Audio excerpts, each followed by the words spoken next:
Kyle, go. Hi, sorry, I was posting to Facebook and I got an error, but welcome to the morning-ish report or breaking news story or whatever we're doing right now. We just got word we have a closing date for Splash Mountain at Magic Kingdom, not the Disneyland version just yet. We also got some new updates on the incoming attraction, Tiana's Bayou Adventure. Anyone else want to say anything yet? No, you're the news guy. Keep going. What's our close? All right, so Magic Kingdom, the Splash Mountain will be closing on January 23rd, meaning that the 22nd is your last day to ride. They did not, like I said, they did not give a closing date for the Disneyland version of Splash Mountain just yet, but presumably that will be coming relatively soon. Do you have the art up of Tiana's? Absolutely, I do. Let's we got introduced to some new critters that will be part of the attraction. And also more details. I forget the genre of music that they're playing that's going to be a part of this. But yeah, Doobie, I know you have a little bit more insight into this because you got to meet with Imagineers about this project. I did. So I was, and we have an article on specifically this aspect too. We have the regurgitation of the parks blog post. We also have my impressions from our meeting yesterday. So yesterday I had the opportunity to go to Walt Disney Imagineering East, which is located behind Epcot. It's the headquarters of Imagineering on the East Coast. Found that out yesterday. It's pretty cool. I've never been to Imagineering before. Got to go in a conference room with Sharita Carter and Ted Robledo, who are the executive producer and executive creative director on Tiana's Bayou Adventure. And we had what was called a fireside chat about Tiana's Bayou Adventure. I saw no fire in your photo, by the way. I was a little disappointed. There was no fire in the firehouse chat. Fireside chat. Usually there is, though. I've seen other fireside chat. The Firehouse Chat +2. I've seen other fireside chats on non-Disney stuff, and there actually is a fire involved. So, but not on this one. And it, like I said, it was very informal. There was no videotaping permitted. There was not even audio taping permitted. So there was furious note-taking permitted by many of us. I'd say there were about 15 media outlets there. And basically, they just talked about Tiana's Bayou Adventure. So what's interesting, and this isn't in my article because I literally just thought of this, the only mention of Splash Mountain was the closing date of Splash Mountain Disney World. After that, it was all Tiana. No, why are we doing this or any of that sort of stuff. Well, we're past that. So, that makes a lot of sense. We've known about this for 2 years now. Yeah. More than 2 years. So. Yeah, and I mean, that's not a criticism in any way. It's just the fact. So very excited about Tiana's Bayou Adventure, of course. I will say that I came out of there a little more excited than I went in there. I think, well, let's just go through it. I'm going to go through the points in my article. So the word of the day was most definitely authenticity. This was all about creating an authentic environment. It's specifically New Orleans. And that's really where most of the authenticity focused. There was some with Tiana, and I'll get to that in a bit in terms of her costuming and such. But mostly it was New Orleans. As I said, they wanted someone who visited from New Orleans would say, "This feels right." I can remember that quote. "This feels right." And I like the way they describe it. First of all, the team has made numerous visits to New Orleans, and the room was actually just filled with pictures of those visits, which was fun, and meeting with various chefs and musicians and artists and such. So, but I like the way they put it. New Orleans is a magical place where you feel loved and accepted by everyone you run into. So that's the spirit they're going after, and that, that's what they're focused on. So the other thing I really, really liked is they not only talked about Tiana being Disney's first Black princess, they also talked about Tiana being Disney's first American princess, and how she got inspired by her mother and her father and the hard work that they did to, accomplish what they did and raise her, and how she has an entrepreneurial spirit, and that's why she wanted to create the restaurant and create the other thing I'm about to talk about.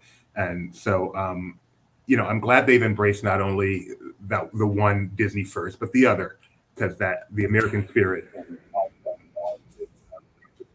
actually, there was no Q&A or anything at this event, but I happened to be on the same flight home as one of the Imagineers. I actually saw her at the airport, and I told her I appreciated that aspect. Your audio got a bit garbled, Doobie. I don't know what happened there.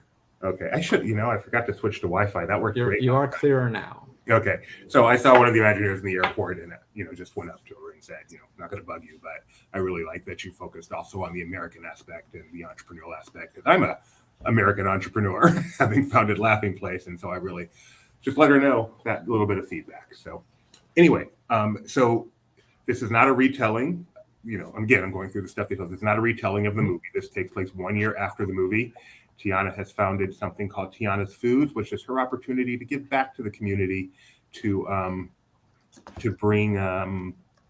It's an employee-owned company, so it's a chance to inspire the next generation of entrepreneurs, and as well as give opportunities to people in the community. So, and some vertical integration for Tiana's place makes sense. I mean, she is an entrepreneur. I believe in the Paris version of this, they're going to have her appear on Shark Tank. And that's cool. I didn't know this was coming to Paris since they don't have a splash mountain. This is not breaking news. I'm just kidding.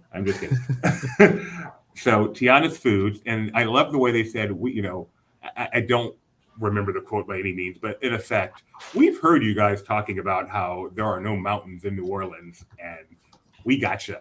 So what there are in New Orleans are salt domes, which are very large mounds of salt. And that is what Splash Mountain is. And Tiana has purchased one of those and has turned it into Tiana's Foods. So Disney's got you covered. They got that covered. Did you ask them why there's no New Orleans in the frontier? Or as I said, there was no Q&A. I was writing down questions as it went, but turned out I didn't get to ask. Okay, let's see if they have a clever one for that. So Tiana's Foods is set in a salt dome, and let's see. The other thing, obviously, they went into, which we just showed in the concept art, is they're introducing critters. And Kyle, I wrote my article yesterday, and Kyle probably saw in my article where I said they're introducing critters, my term, not theirs, because I have no recollection of them using that term yesterday. And then I see the Disney Parks blog post this morning, and they specifically call them critters. So that's pretty funny. And it is in Critter Country, confirmed. No, I'm just kidding. Not confirmed. Not confirmed. So these 6 characters right over here, beaver, rabbit, possum, raccoon, turtle. I don't know why you're just referring to them as their names makes me laugh, because you made it sound like that was their name. Oh, no, I'm sorry. Like the name of the character, and it just made me laugh. Sorry. No, that's the type of character they are, and this one I can't recognize. So, nope, Geo, they did not tell us in any way how it fits in a Frontierland. Is that some sort of dog, perhaps? I've got the article, but anyway. So those 6 characters, they're a band, obviously, and they create their music, their instruments, just from found things. You can see this looks like sort of a license plate. And what's cool is in the room, they actually, and this wasn't released, and again, no photographs, but they actually had each of the 6 characters on the wall as drawings, black and white drawings, and then it had the instruments that they had and how those instruments were developed from the found objects, and you could see the objects and how they came together. It's just some really interesting background on how presumably Imagineers do all of this stuff. And I believe the name was Laura West is the Imagineer who did the character design on this. And since famed Imagineer Eric Goldberg did the animation for Lewis in the film, he was consulted on these characters, and that was really, and you can see Lewis, is here as well. So you got to fit in. You can't look totally different. So that was very interesting to hear. Let's see what else we've got. So they talked about the look of Tiana, and you can see her here. So she looks in this film, in this attraction, different than she does in the film, different than we've ever seen her look before. And they talked about how the costuming, they did tons of research to try to accurately portray what a woman of color would dress like in 1927. And so that was interesting as well. And then the hair as well.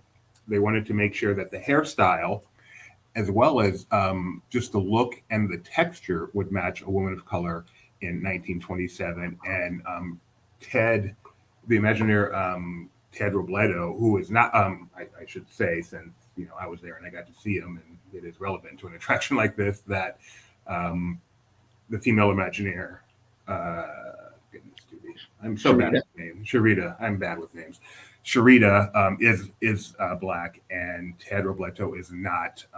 I'm not sure what he is. He's not white, but he's not black. So in any case, one of the more humorous things from the day is Sharita talking about how they did so much research on the hair of Tiana to the point where Ted Robledo has become an expert on black hair, and he can look at Sharita and say, "Hey, I notice I'm not going to say the term because I don't remember it, and I'm not an expert on black hair, at least not black female hair." So I don't want to mess it up, but that was a very humorous moment. You told me that story, and it was kind of nice that something like this, because of the way it all happened, could be kind of charged.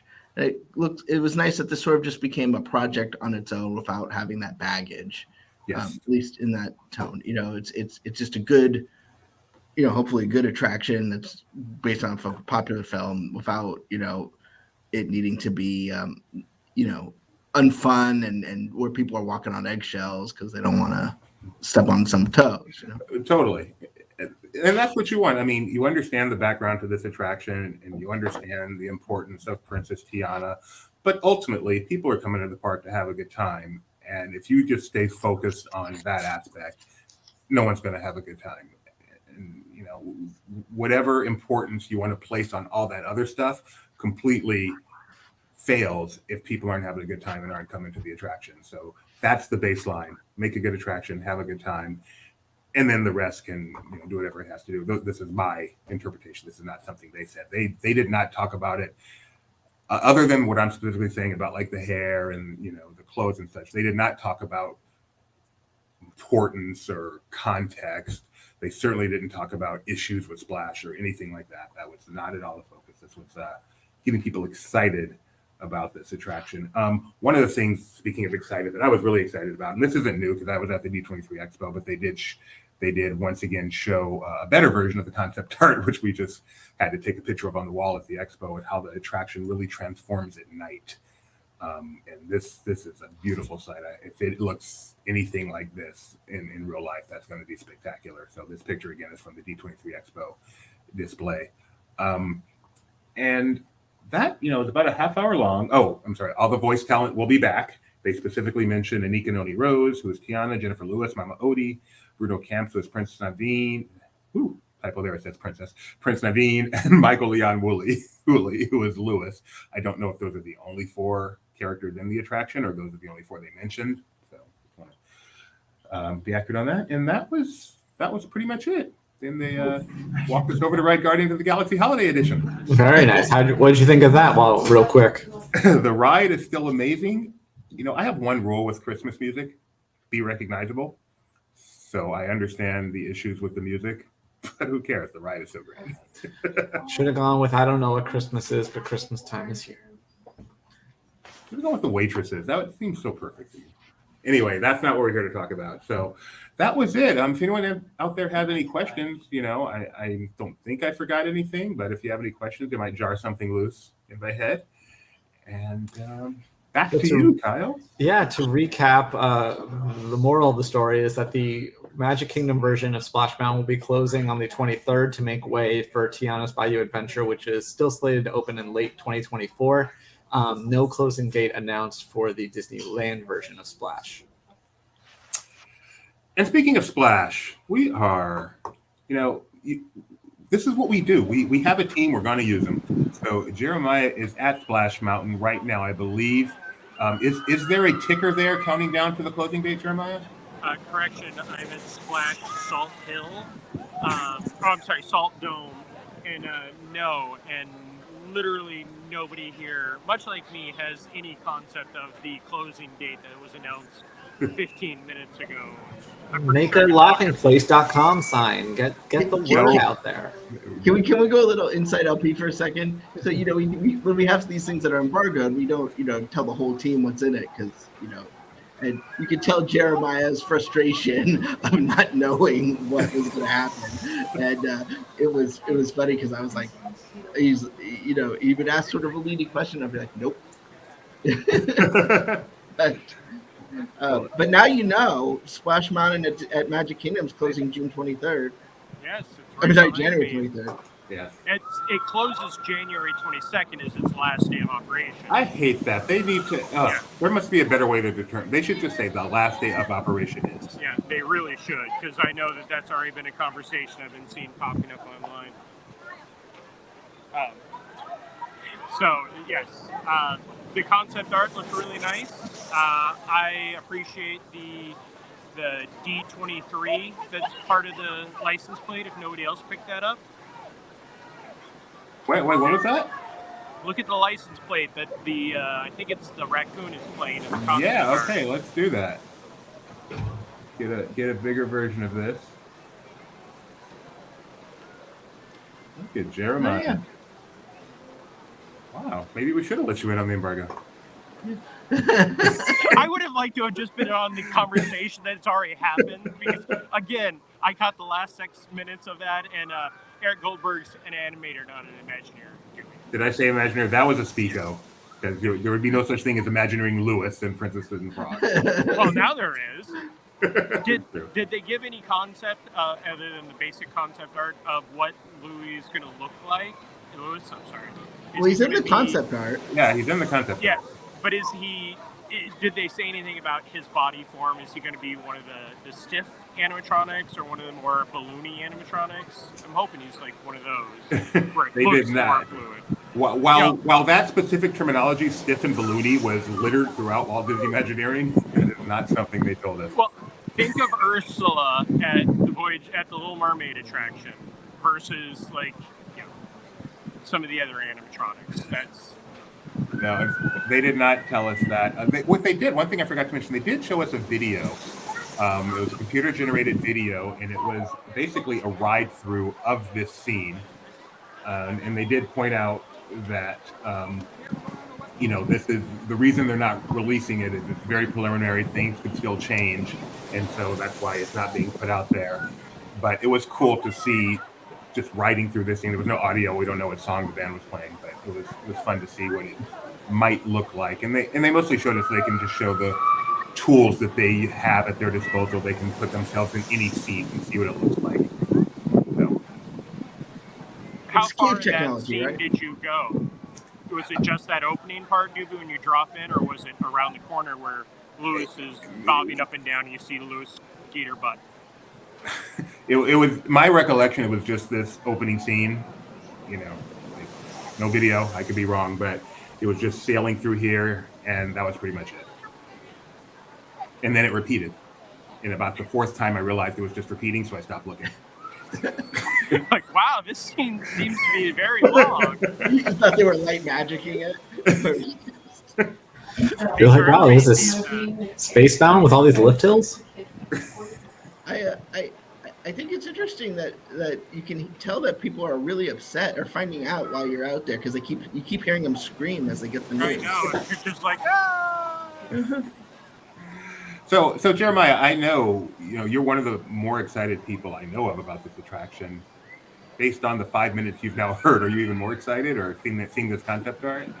I like the concept art. I mean, I feel like how dare they close this thing? Should I tell them it's the 22nd, not the 23rd? No, with the exception of the salt dome explanation, which I understand was what they needed to do. Everything that came out of that sounded very interesting. I like how they talk about New Orleans in California, but nothing about Frontierland here. Is it going to be Tiana's Mountain here? Is it going to be Tiana's Salt Dome here? I know that's not the name of it. I don't mean it. Are you looking forward to finding out what Zydeco music is? I remember, I believe that was in one of the early posts when they went down to New Orleans. In Disney Parks post, they went into some of the music halls and they talked about that type of music. Some of their meticulous research. One of the funnier things Ted says was he's really hoping they have another research trip coming up because he's hungry. Ted, Mom, let's go. It's interesting though, because like we haven't heard anything about the food component.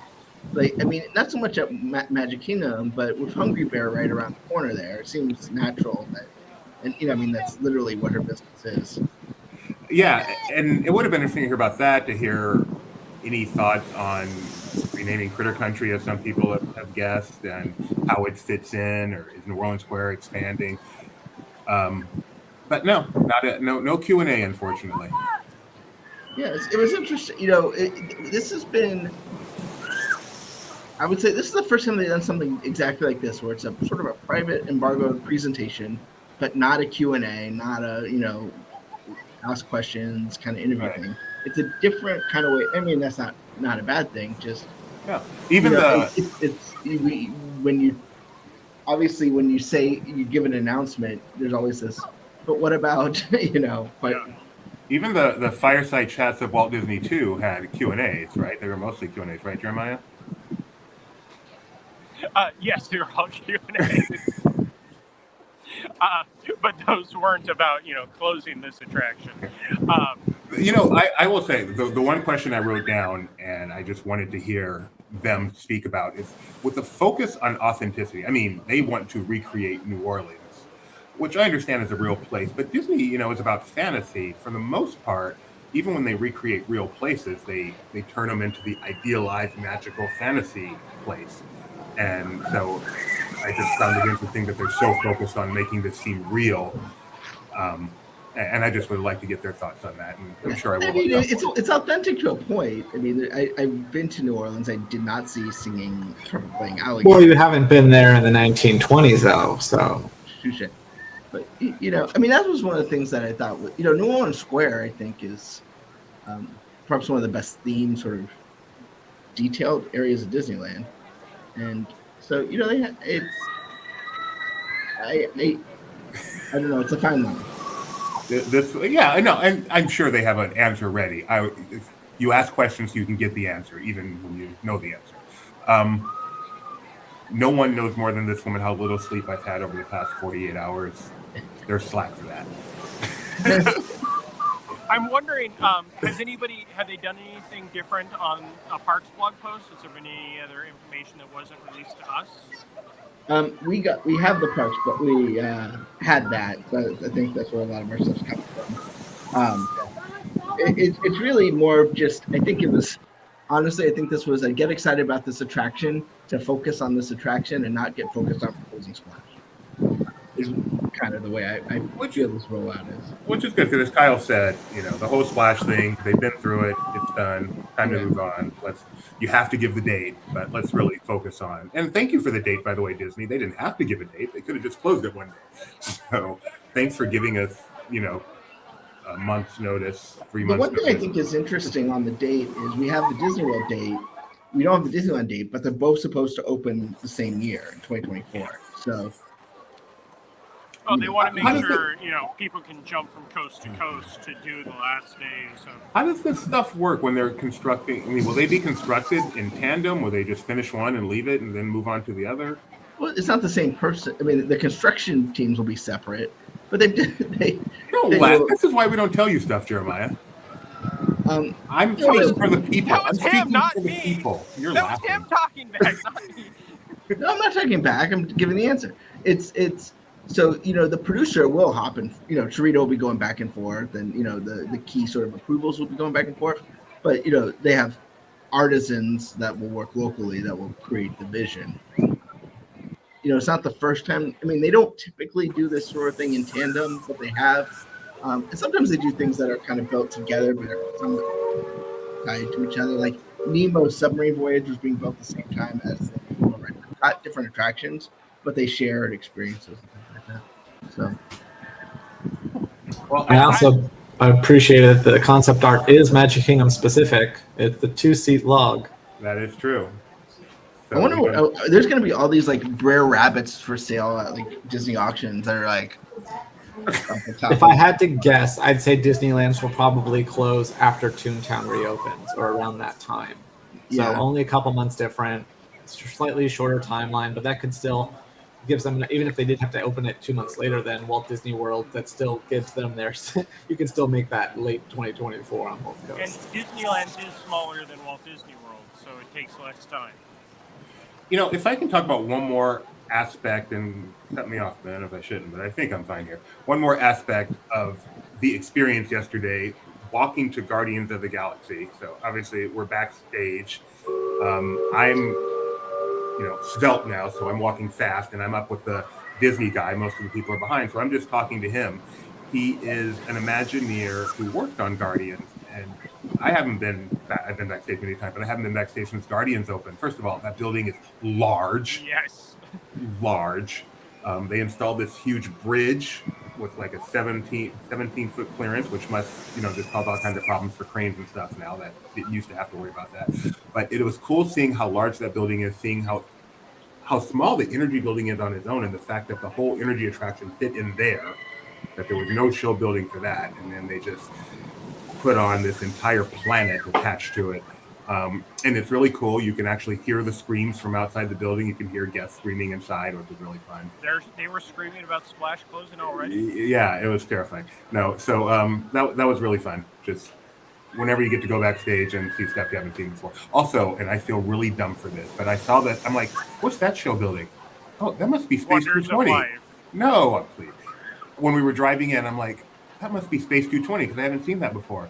I expected it to be a lot taller, which is dumb. No, I 100%. Like, I pictured this being like at least on like a platform, like the thing at SeaWorld. Right. And I'm like, no, it's just I had the same thing. You're not alone in our stupidity. That's how cool the illusion is when you're not that it's gonna be 220 miles in the sky, but you just expect it to be taller. It's not. It's amazing how deep the Haunted Mansion is. Shut up. Hey, Jeremiah, can we point out? I just heard something. It's the Liberty Bell. Oh, okay. Yeah. No sign of the train. I've been looking as I drive around every time. I don't know who caught that video, but I know that I have seen cast members out in train costumes around the station, so it can't be that far away. Maybe January 22nd. Well, they signed that bill, right, yesterday, so to keep the railroad open. They signed you a bill. Now you're a law. Gio says, when does Mickey's Runaway Railway open in Cali? Maybe that's when Splash goes down there. That's in January. January 27th, but that's not when Toontown reopens. So I guess the question is, do they wait for Toontown to reopen in March or? Well, I mean, one of the things we also have to remember is California in January, Splash never has a long line. That's usually when they shut it down for refurbishment anyway. And here will be January 22nd is usually a part of the colder time of Florida. Sorry, Doobie, I don't mean to jinx you. All right. So, well, thanks, Jeremiah. I think we're going to let you go scout out some other cool stories in the Magic Kingdom so we can bring you back in later. In the meantime, Benji has some fun, but not so fun news to talk about. While he's doing that. Wait, what fun, not fun news am I missing here? All right, you can stay on if you want, Jeremiah. Kyle and I are going to bow out for a moment while Benji handles this one on his own. So we're just going to give it. So Jeremiah, you can say, because I'm not talking to myself. Financial Times is reporting that the state of Florida is working to reestablish the Reedy Creek Improvement District. It's not exactly. There's been whispers of that, but this is a full report. It's been picked up by Reuters. Obviously, the district was special districts that met certain criteria were dissolved by a special session of the Florida legislature. So, there's been questions about, what's going to happen with the debt and all that stuff. But it seems like, as of right now, things are going to go back to normal if this legislature does what they're reporting to. Seems like this might have been floated as sort of a trial balloon to see if people cared. Now, had they actually dissolved it, or was it still? I remember there was talk of there was still time to. So the dissolution would have happened in the summer of 2023. So they do have time. I think by design they kind of wanted to get through the elections and then give themselves time to reestablish it. But it's So, there doesn't seem to be a sense of worry on anyone's part, which implies to me that everyone kind of knows it's going to come back. So it just, no, this isn't a Bob Iger thing. This isn't whatever. It just, it was probably going to happen no matter what happened. So. No, I saw that this morning also, and that's good news. I mean, we all speculated if Reedy Creek did disappear, how things would change around here. And Reedy Creek, for those that don't know, is sort of the quasi-governmental body that governs the property that the cities of Bay Lake and Lake Buena Vista, where Walt Disney World is, and it doesn't let them make their own laws or stuff. But basically, Disney charges themselves a property tax. Now, some goes to the county and state, for those services, but they charge themselves more in property taxes than anyone else because they want to have a higher level of paramedics and fire stuff and road work and all that. Especially after the administration that kind of lowered property taxes in Florida, Disney felt they couldn't get the services they wanted, so they kind of made an exception to pay more, which is why the county really doesn't want to take on that burden, so they get to kind of manage their own. Reedy Creek provides emergency services, building inspection, all those things. It's not a part of Disney. It's not a division of Disney, but obviously Disney, as the sole major property owner, kind of gets to decide who's managing Reedy Creek. Yeah. So, while the Epcot building codes, which is the building codes that Reedy Creek uses, has nothing to do with the park necessarily. Remember when Reedy Creek was established, Epcot was going to be the city, so that's why it's called the Epcot building code. Is stricter than many other, than the building code of, let's say, Sea of Orlando. So it's not, there's really not a downside for it. It just kind of takes all that burden and puts on Disney's plate, and so it seems like that will be reestablished so that Disney can still hold themselves to the standards and allow themselves to tax themselves at a higher rate so that they can provide the services that they, a tourist community essentially would need, roadways and things like that. Yeah, and driving around, there is a lot of construction going on the roadways here, which I'm sure have been in plan for 5 years at least. So a change like that where the state of Florida could just say, hey, we're not going to do that, we're going to fix this road, was definitely a worry for a lot of people around here, I know.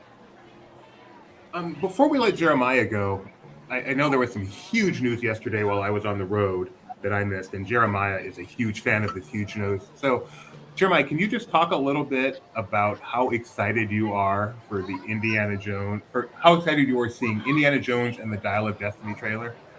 I had heard rumor about this trailer. I know people who had seen it already, and they couldn't say anything because they were under embargo.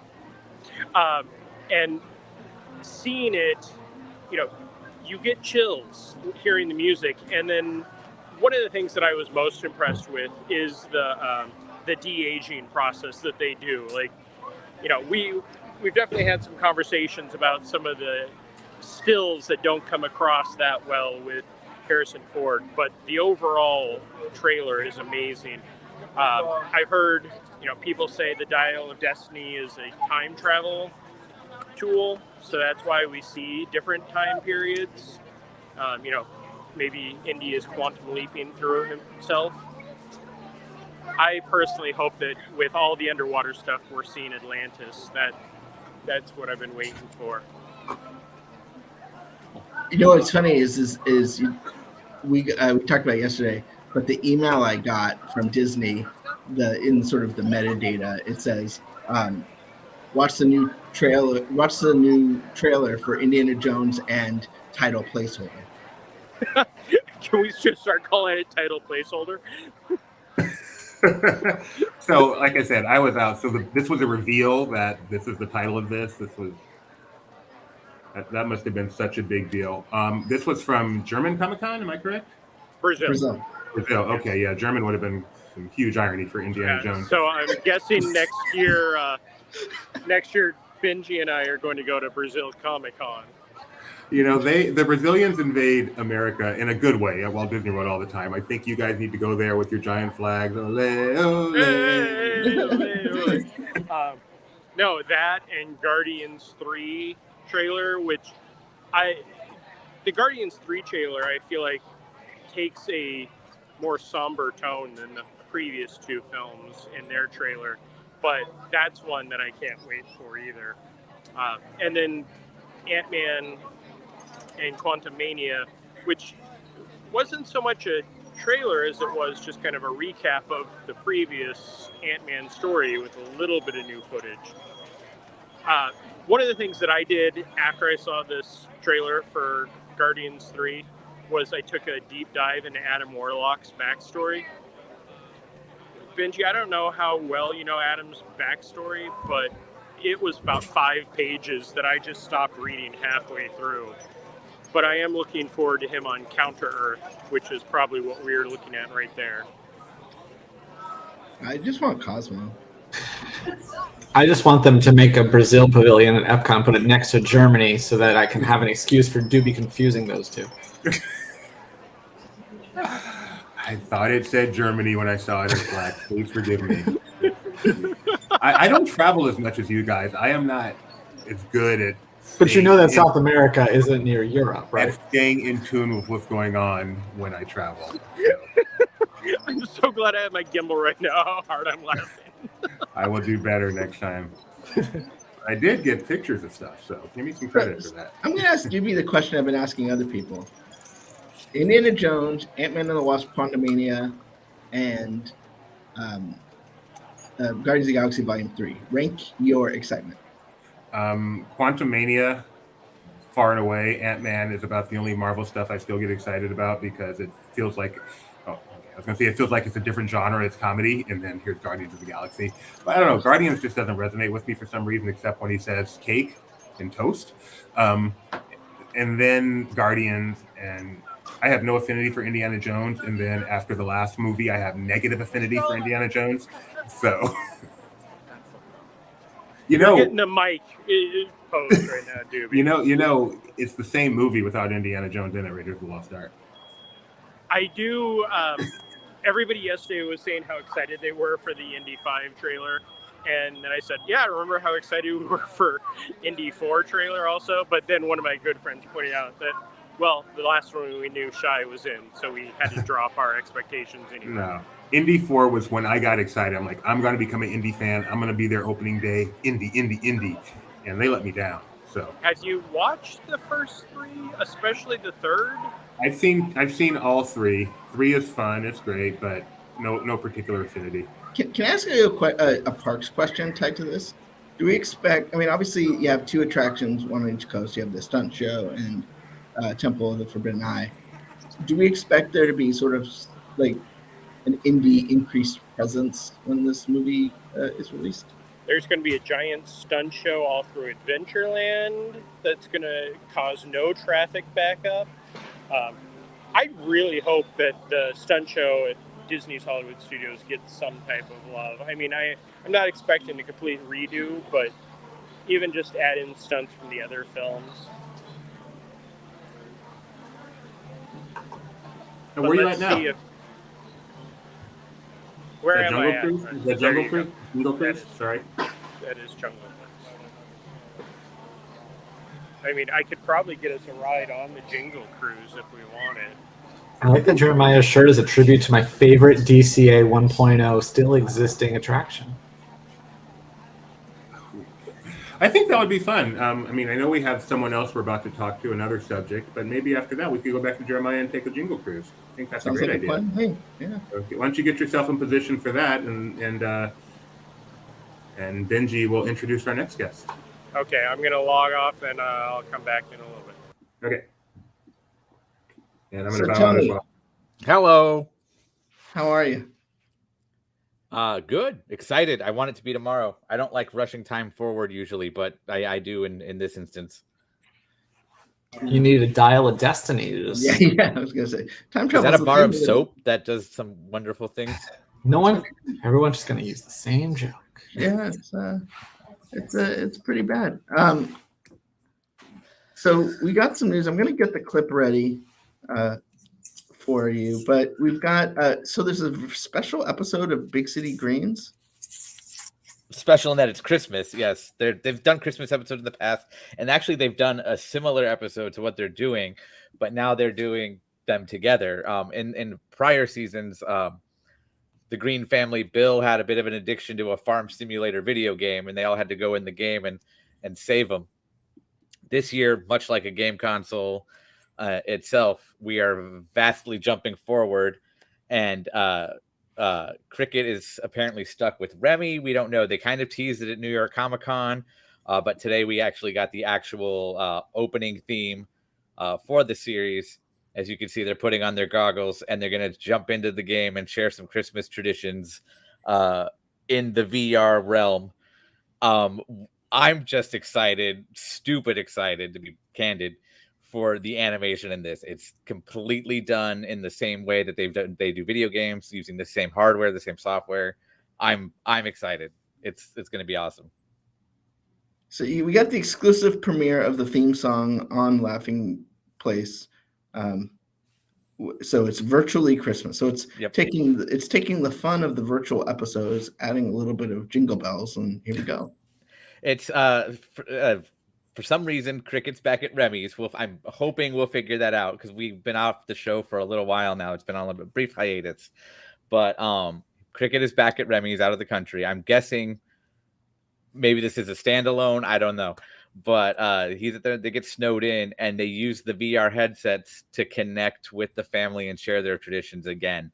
So we're gonna kind of see how that happens. And then host of America's Funniest Home Videos, Alfonso Ribeiro, guest stars as a VR character named Mr. Extras, which just based on that name alone, I'm excited.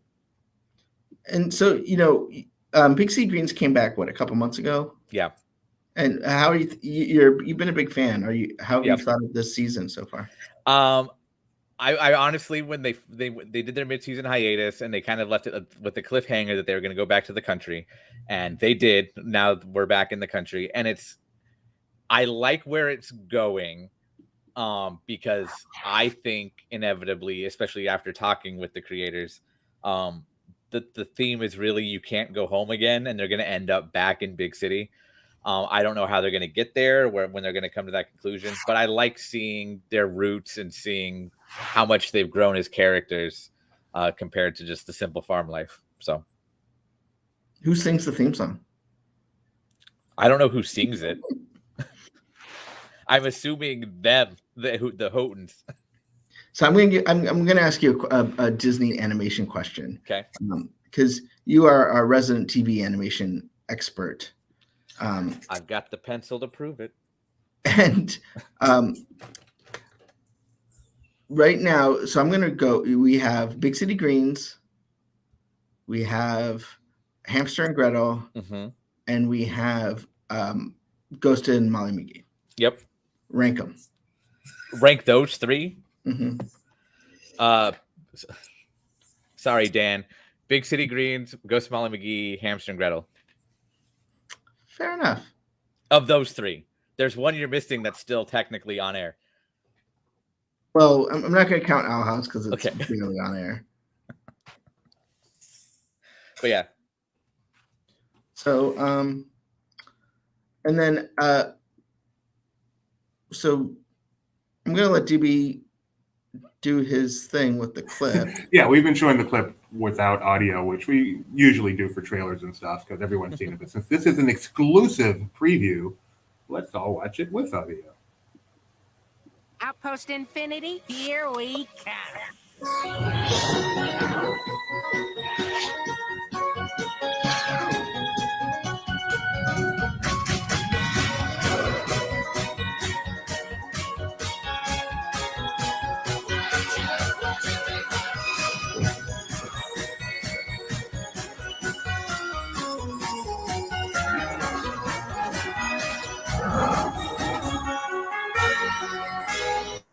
I don't know. I watched that probably earlier than I should have, and I just wanted it to be Christmas morning, even though it comes out tomorrow morning. I just the jingle in it and everything. Just I was like, oh, this screams Christmas or winter. But I also want to get your take. We talked about it yesterday, but you're the resident animation guy. I want to get your take on the Oswald short that debuted yesterday. I think it's cute. I know the Oswald shorts are inherently short because it's the early days. It was a little shorter than I expected at 1 minute and 7 seconds, and I constantly emphasize that 7 seconds because that's still almost another 200 frames. But yeah, and it channeled so much of Get a Horse to me that I wish there was a little bit more to it. But again, I get it.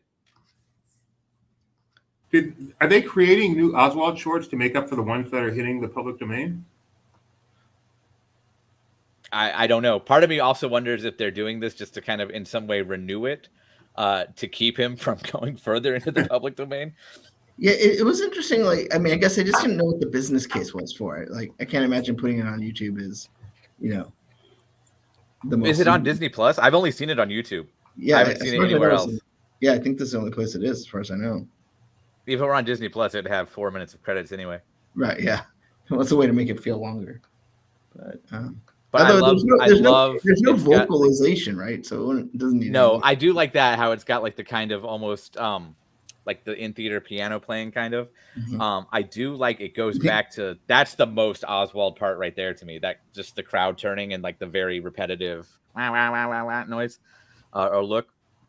But yeah, I love that it goes back to like that the dare I say sloppiness of the early days. But it's still almost too crisp to be truly like old fashioned.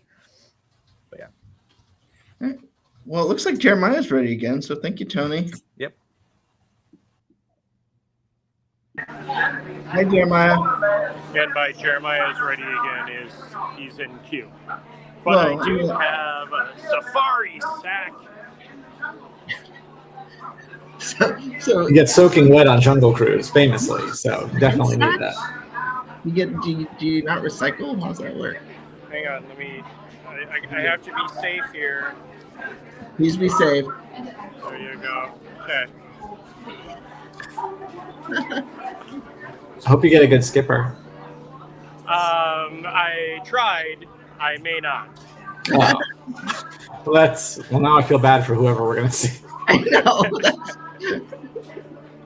Well, just to point things out, like this is the lightning lane queue, and the standby queue is up the hill.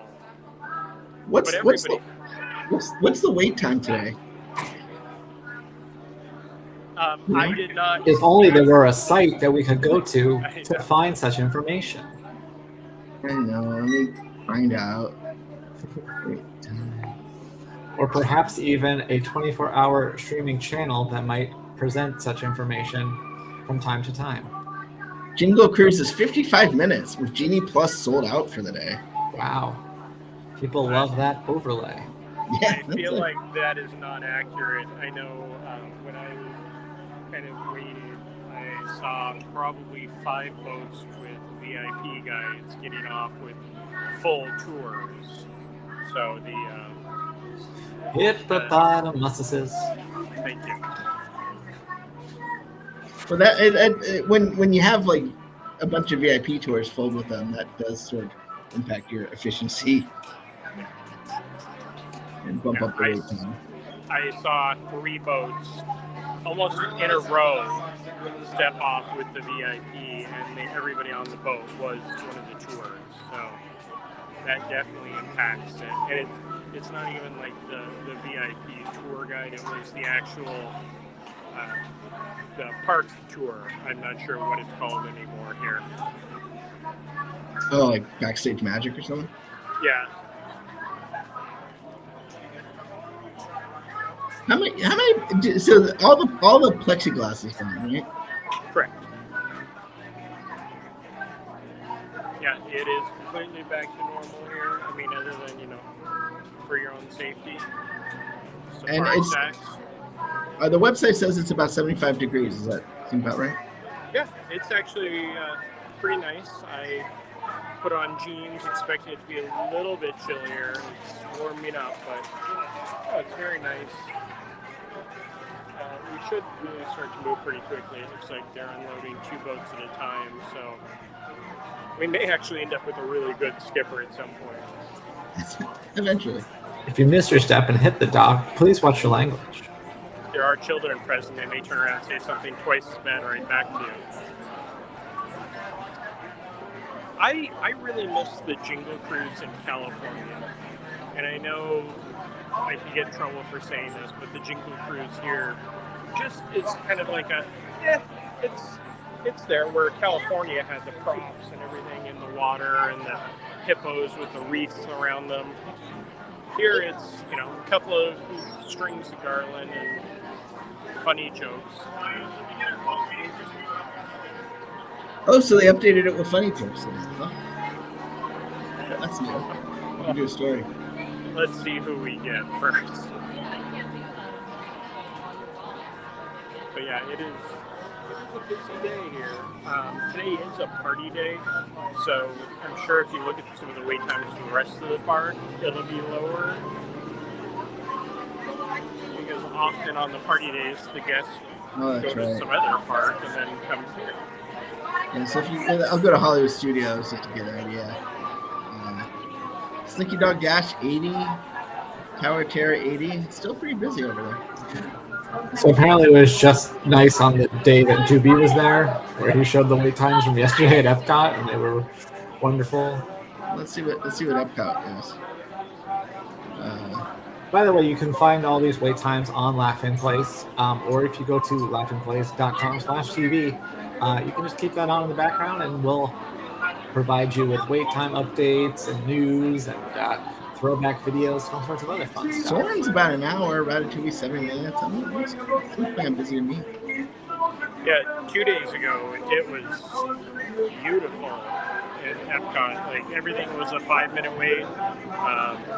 Frozen was a 75, but Remy was actually down, so. So, do you guys have a favorite Jungle Cruise joke? There was, my favorite was the Disneyland one. They did a thing with the darts, and they're like making the sound. It's like, that's the sound of the darts going over your head, just like many of my jokes. That's such a Kyle joke. I didn't write it. No, I know. Yes, That's appreciate why it. I love that. I love that. You found a kindred spirit. Do you remember that they used to have, shortly after Legends of Frontierland, they did the Adventureland thing, where there were different stations and you get like the Tiki So Tower. one of those was like a Jungle Cruise skipper training thing, and you had to like tell a joke.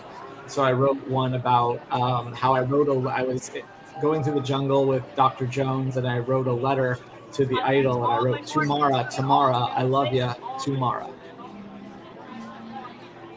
It's amazing you summed it with that. I'm sorry that I didn't hear all of that, but please don't repeat it for my sake. Looks like we're going to be on this next boat with Michael as our skip. Michael Eisner? Yes. He's desperate to get back at Disney, can't you see? He's jealous he doesn't get to be a Boomerang CEO. I want some Bojack in the parks. But yeah. That's going to be the next overlay for Jungle Cruise. They all wear horse heads. There are other animals on that show. So is this the boat you're getting on? The Mistletoe Millie looks like it. Yes. Cool. Well, we'll go solo you. It's Nope. Mickey there.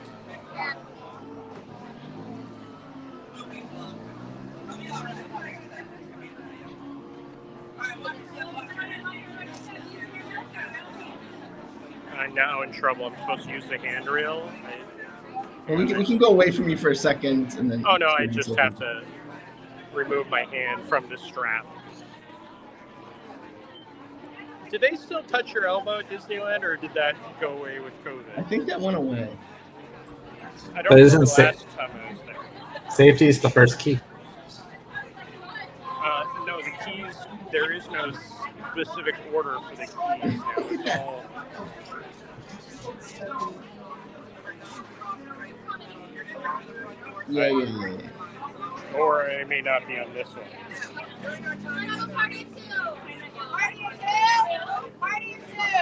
Tell me your fat party of one. Party of one. She was looking for the other line.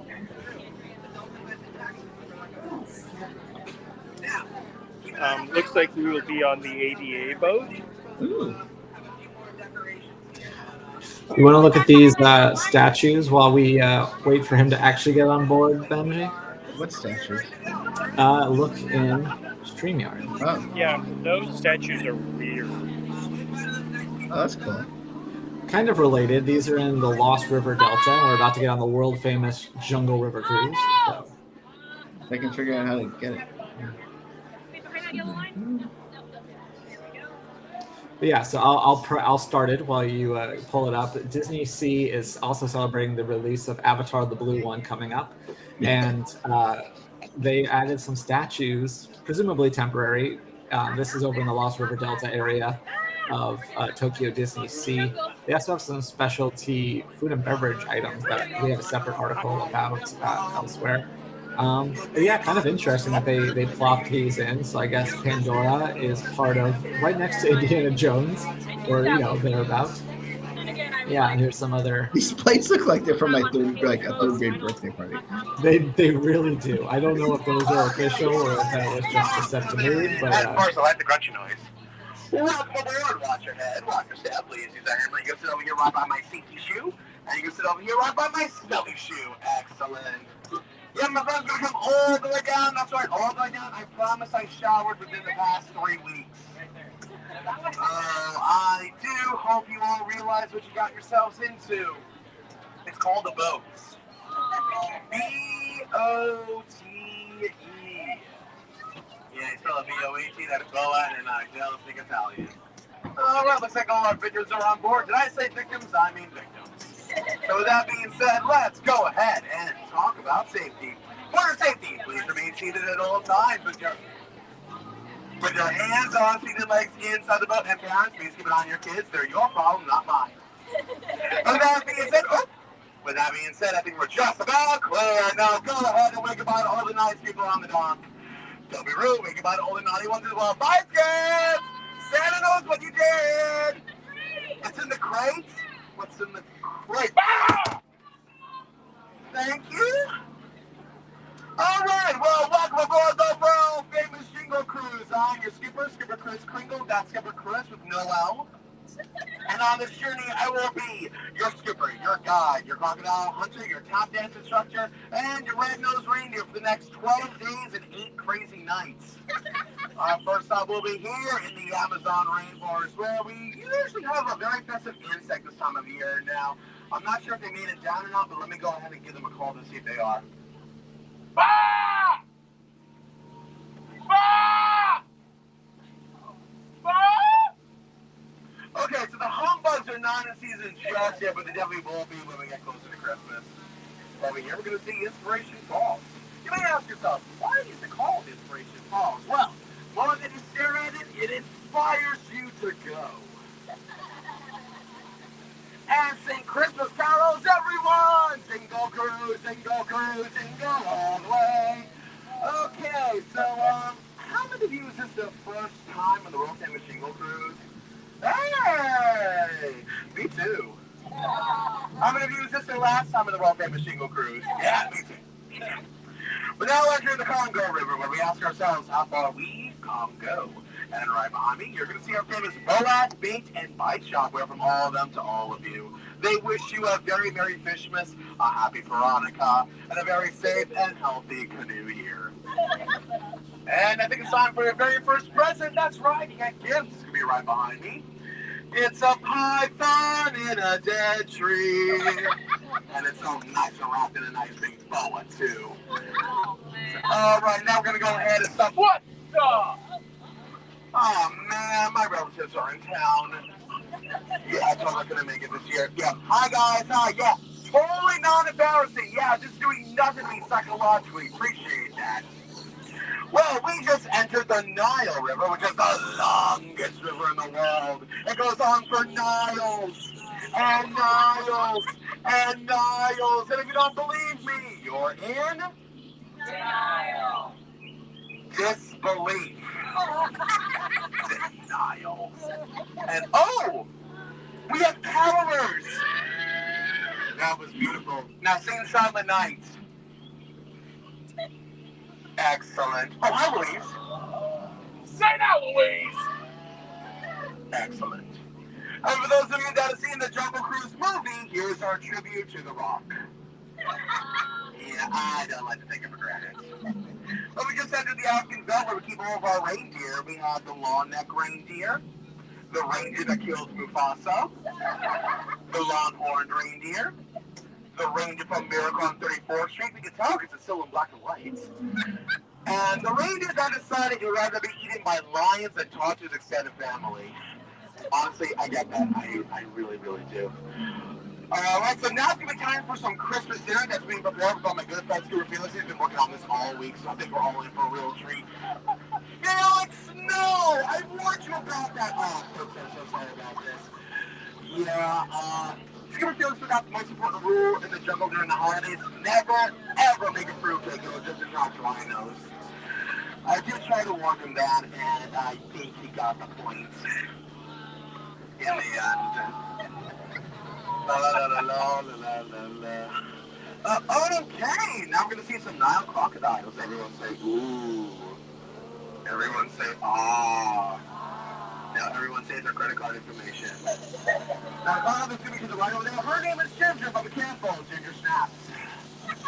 Yeah, she's one tough cookie. And right behind me is gonna be none other than Glacier Mountain. It's been a warm couple days, give me a break. But we're gonna feel that mist come in now. Yeah! It feels good, doesn't it? Yeah, so cool, so refreshing, and filled with hundreds of jungle bacteria. Yeah, you're gonna feel that about 24 to 48 hours. Now, a lot of people ask me, so Chris Kringle, how did you land this job? Well, I'll tell you. Badly. Very, very badly. But that's not me because it's time for gift number 2. I got all of you hungry, hippos, hungry, hippos. Okay, it seems we have accepted. It's again the only people that understand this naughty list, so we're on 2. We're not gonna make it, we're not gonna make it, we're not gonna make it, we're not gonna make it, and we made it. I don't know what you were worried about. Yeah, this just proves to you that my job isn't easy. You know, a lot of people think my job is so easy, a monkey could do it. Well, as you can see, that's definitely not the case. And it's still not the case. Those are chips. Oh, man, I don't know how this could possibly get any worse. Well, they're not worse, but they're not better. Oh, that's what happened to all my packages. Okay, that is the last time I ordered from Amazon Primates.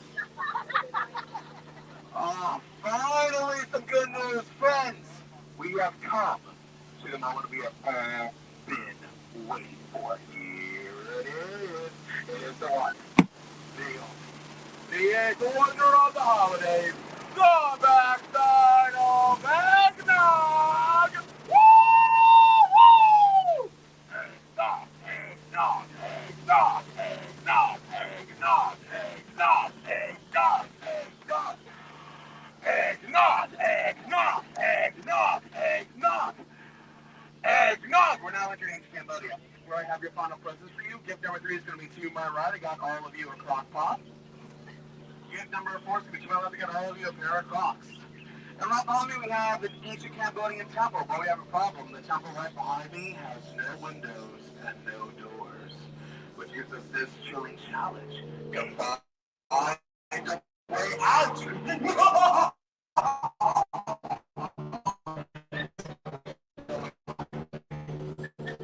The tunnel of bad reception. Woo.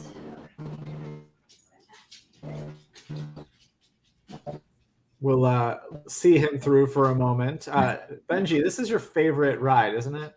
No, Oh, okay. Well, a banner earlier, I don't know if you saw it, said it was. So I don't know who we put that didn't. up. I was busy getting our next guest lined up, but Gotcha. Well, hopefully Jeremiah will return and we will make him full screen again. But if not, we'll just look at this Frozen thing. Some pretty good jokes in there. I appreciated Amazon Primates. I hadn't heard that. And because I haven't been on the Jingle Cruise, I should probably preface it with that. So there would make no sense for that joke. And the Miracle on 34th Street because it's in black and white. So enjoyed that one. yeah, that was kind of, I've done the Jingle Cruise, but I don't do it regularly because obviously it's seasonal. But I think here we go. Well, we'll go back to him.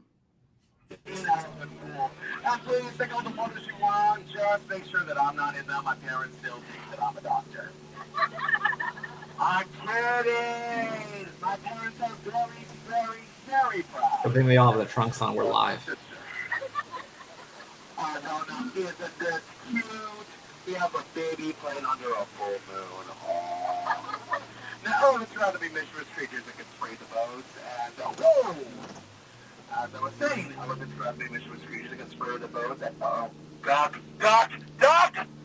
Elephants. They're not the only mischief makers here in the jungle. Ha ha ha ha ha. Alrighty. By the way, do you know that elephants are some of the greatest members of the entire animal kingdom? Man, I wish the memory just like an elephant. Okay, we're now coming up onto the most dangerous part of our journey, the return to civilization. But before we go, did you know that elephants are some of the greatest members of the entire animal kingdom? Man, I wish the memory just like an elephant. And our final stop, which is of course going to be at our gift shop, run by my good friend Trader Sam. Was there anything you may need? From socks to hats to, woo, monkey with the camera. Everyone say cheese! Oh, that's great! You are never going to get those photos. There's no film in the camera. Maybe that's what Wimpy asked over here. Speaking of which, did you know that elephants are some of the greatest members of the entire animal kingdom? Man, we should remember just like an elephant. Alrighty. Okay, I think we're just about to make our final approach to the dock. So once again, for your safety, please remain seated with your hands, arms, feet, and legs inside the boat. And parents, if you brought your kids today, why? Friends, we laugh together, we cry together, we nearly die together, and that makes us family.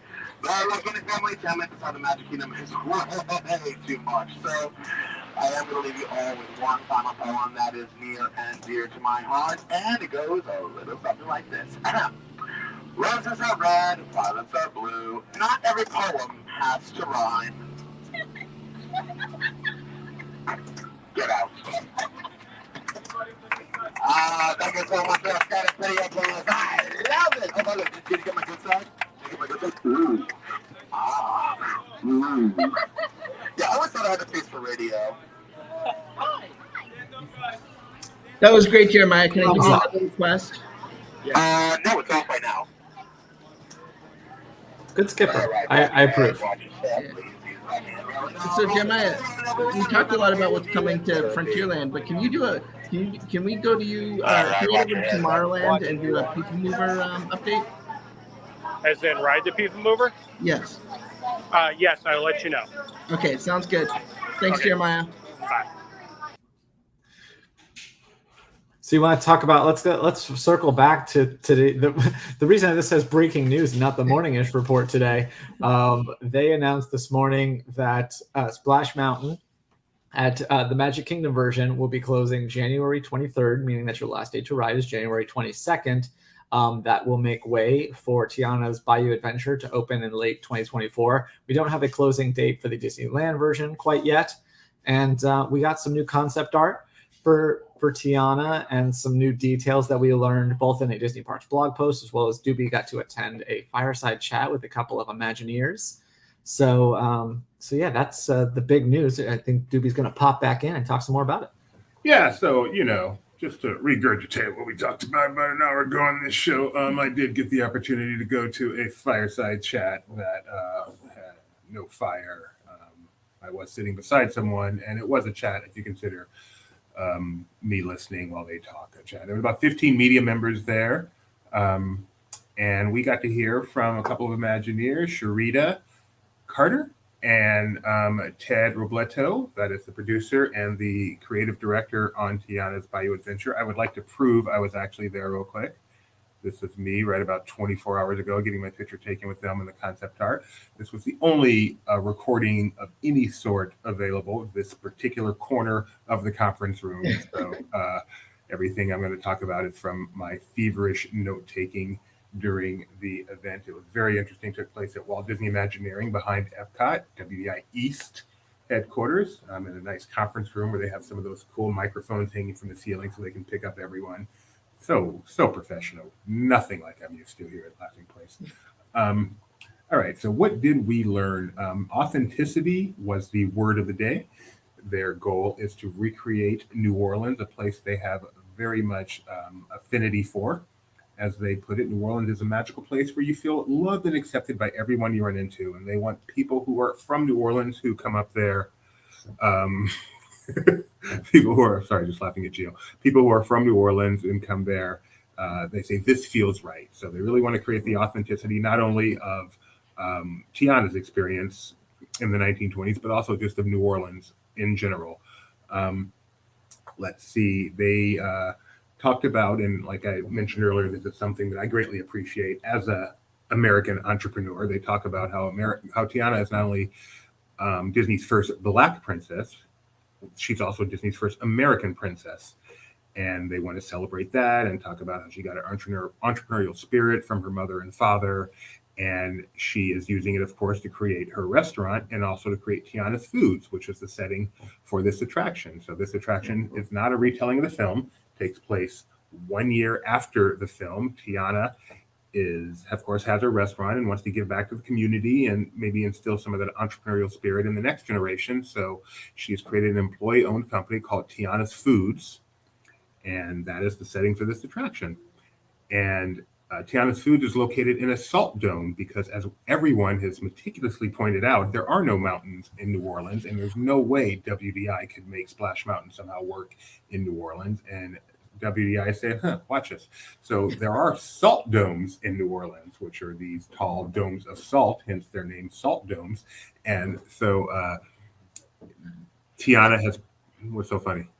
I just envision like the meeting, and they're like, salt domes, and everyone just goes and just like starts dancing and cheering that they figured out how Magic Kingdom's famed salt dome range. So Tiana has bought one of these large salt domes and has created Tiana's Foods in there, and that is what we are exploring during Tiana's Bayou Adventure. These foods are very high in sodium, apparently. All prepackaged foods are high in sodium. When someone cracks that nut, they're going to be a bazillionaire. All right, so we got to see some concept art, which has been released, of the critters that are now a part of the attraction. They are a ragtag band of tiny creatures living in the bayou who have created their musical instruments out of whatever happens to be around. And got to see some cool development artwork on that, both the characters and the instruments they create. The characters were created by Imagineer Laura West in consultation with animator Eric Goldberg, who animated Louie. Technically, actually, it was Jeremiah. I wasn't even telling you. Jeremiah. Thanks, Jeremiah. Jeremiah sponsored by Roosevelt. So we got to see some of that, which was really cool. And that wasn't released, but seeing the artwork on the wall and the process of building the character and the instruments and all that. If you get the chance to go to Imagineering for any reason whatsoever, just go. Don't think, just go. Do you think people wouldn't? Do you think people in our audience would turn that down? You gotta drive and gotta walk backstage at Epcot, just a pain. I'm just saying. If they shouldn't have to drive to Lake Nona.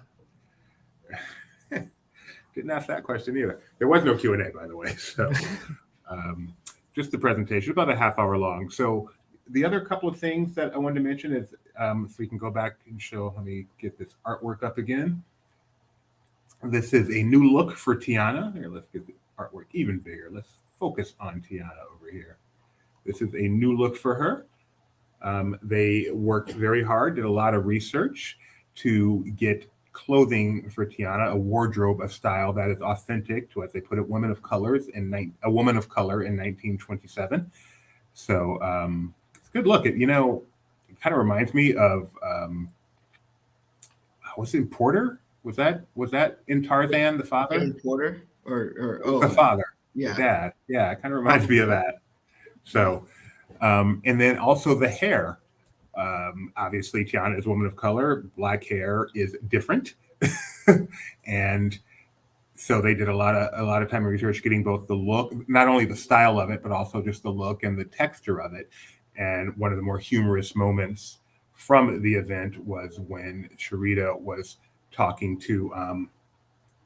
She talked about instilling that Sharita, as you saw in the picture, Sharita is black and Ted Robledo is not, and so one of the things Ted had to get educated on, using, as they put it, subject matter experts. I love that they use that term, even somewhat comically, but they use that term for black hair.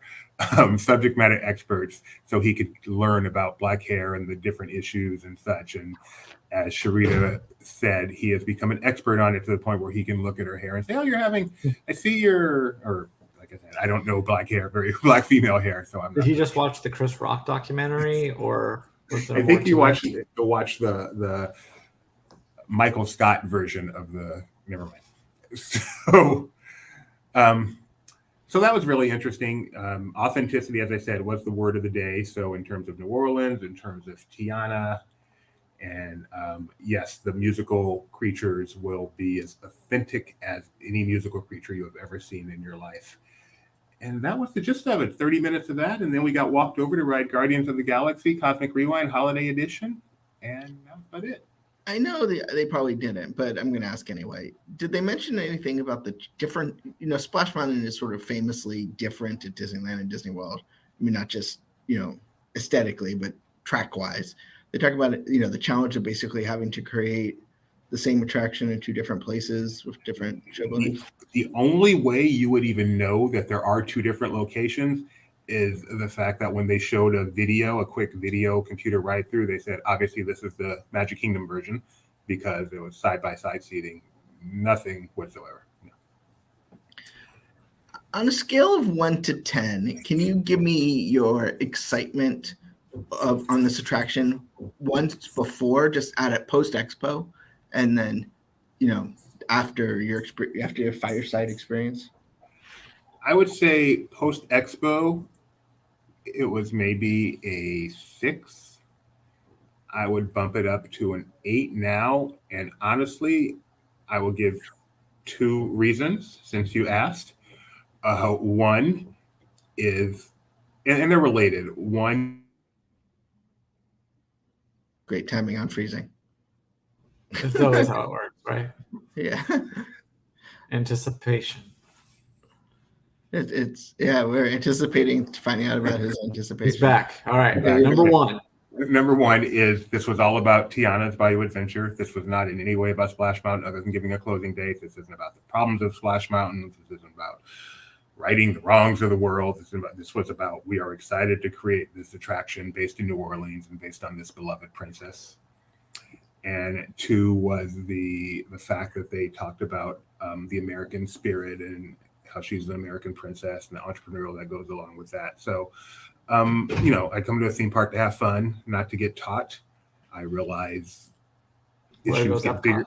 I realize issues get bigger than that. Don't make me get specific, Kyle. I'm I realize issues sometimes get bigger than that, and I'm thankful that the primary focus here, as it should be, and as I would expect, but you still want to see it, is on delivering a fantastic attraction. And I am looking more forward than before. And the concept art, the nighttime concept art, which I showed a little bit earlier. Maybe someone else could pull that up real quick. Because they did not release that, but they did show it at the D23 Expo. Here, I'll get it, no worries. The way this is going to look at night is has me excited. That I don't think that's something really Splash Mountain did, right? It didn't have true nighttime lighting. Not really. Yeah. No. So this looks really cool, and obviously this is just concept art, but I'm excited to see how this manifests itself in real life. It looks spectacular. And you know, the one technical thing they did talk about, and I did not get good notes on it, so I didn't want to mention it, was the different techniques they are using for creating lighting effects inside the attraction. And I do find it interesting that that's really the one technical thing they talked about, and doubly interesting that the one technical thing they talked about I did not get good notes on, so shame on me, but was the lighting effects and how they're creating some of those. So did they say lighting package? I don't think they did. Okay. Believe it or not, I don't think they did. They also did not say water feature Or price point? Price point, foot speed. Anyway, so what? I was just gonna say thanks. If you got more to say, go ahead and say. No. I was just going to say, any other questions or anything? Otherwise, I think we have more fun Disney stuff to talk about. Let's get some ladies on this show. Hi guys, a lady. Well, actually, there's Rigby. So Aww. we've got ladies, but yeah, we've got this new platinum collection that's launching on December 12th as part of the Walt Disney Company's 100th anniversary. So very exciting. These ears, guys. What do we think of these ears? I'm not a fan. It feels sort of dystopian to me. It reminds me of Epic Mickey. Which is because the paint. Great as a game. Don't know that I would want to be wearing that, but I do like the bow. I love that platinum-y gray color of the bow. I think that'll be. Yeah, I don't like. Actually, you know what I do like? So it's $175. I like the box. Right. It's a good box. I'm sure that means that they're expensive. When I was going through this, I didn't realize it was a box with a headband. I was like, oh, what's this box for? And it's like, I'll buy that. And then I realized, no, that's just the box with a headband. Well, there you go. I'll take the ears, and you can have the box. Yes, the ears are $195, I believe. Yeah, because it's $20 more for Mickey. I will. But so wait, is this actual platinum? Oh, we could only wish. Like, what makes it so expensive? Is it just the box? Well, I think it's also like when they did the 50th for Walt Disney World, they had that gold collection that was selling for like $1,000, and those weren't even like Swarovski crystals. They were just like gemstones. So I think it's probably that you're paying for the uniqueness of it and the, celebration portion. All right. Gio's also getting Epic Mickey vibes. The box is very Apple. Except it has color to it. That's what I like about it. It has sort of an iridescent look. Yeah. Are these iridescent? Doesn't say that here, Jeremiah, but I don't know.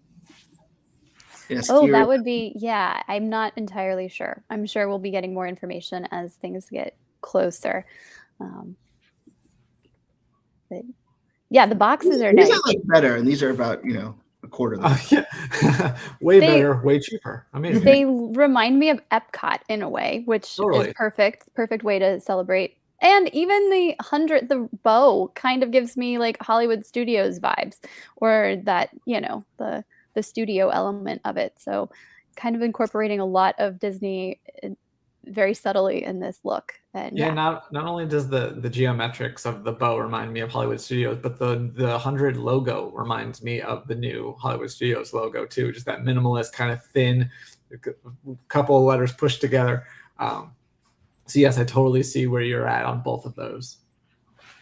So yeah, this one might be making our collection. I love that this is a classic ear hat. I don't know how I feel about Mickey and Minnie on the front, but what's interesting is the earband was cheaper than in the other collection, whereas in this collection, the mouse ears are cheaper. So, and I don't know that you can actually have your name inscribed on them. I think that's part of the fun, is the embroidered name, right? Yeah. I mean, it does say 100 Years of Wonder on the back, which is pretty cool. Oh, yeah. It'll be interesting to see when you get to the park. I mean, obviously you can't do it online on Shop Disney, but right. You can kind of go above that or not. And then the inside of the hat has a pattern. Chase versions of these? Do they have chase versions of these? Like, is there one that says 100 Years of Magic, 100 Years of Treasure, 100 Years of Wish? Wonder, Dreams. Fantasy and Dream. Yeah. There you go. Now, this is for girls, and I mean like girls, not like women, girls. Oh, I was like, I think anybody could wear this. But yes, you're right. It is a kid's shirt. Design, yes, it's going to be classified as a girl's shirt, but I like the purple. I do really like the purple that they opted for the Platinum collection. Here's a focus on the embroidery. So you got the sensational 6 plus Chippendale. Yes. Yeah, they've been popping up. The 8 of them have been popping up. So I don't know what we're gonna have to say for 8. Yeah, I feel like we need it's coming. I've been saying sensational 6 plus Chippendale a lot, so I feel like it's like the Firehouse 5 plus 2. So we need like a new name to. In this photo, the platinum color kind of looks green, like a patina. It does. I'm getting Statue of Liberty. Flashback. Okay, and this is the Spirit jersey for kids. It's cute. I'm not a fan of the color. It's not tie dye, but more like almost like spray paint, like stained. Yeah. Is that Disney tag extra? I haven't seen that on Spirit jerseys before. The one like near on the bottom. Oh, you're right. Don't love it. You don't love it? Don't love it. See, I don't know why they focused on the land resort part on this. I think they're just showing that it's puffy in case you've never had a Spirit jersey before.